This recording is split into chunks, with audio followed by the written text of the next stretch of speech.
Today I'll show you how to open a MoneyGram account, step by step. Begin on MoneyGram's website or mobile app. Start by going to the MoneyGram page and selecting to create a profile. Enter your details. Share your full name, where you live, your phone number, social security, SSN, or taxpayer ID, and your birthday. Add your government-issued ID.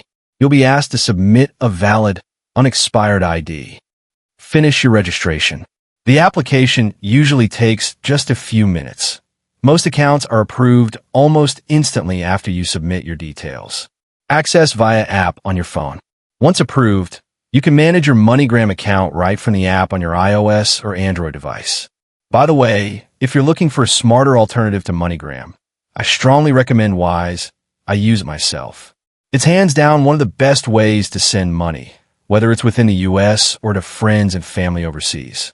Right now, they're running an exclusive offer. Sign up using the link below and your first transfer, up to $800, is completely free with zero fees.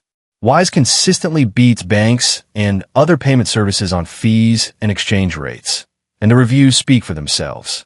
Best part? Creating an account is 100% free and takes just a few minutes. So if you want to save money every time you send money, click the link in the description, create your free Wise account, and grab your free $800 transfer today.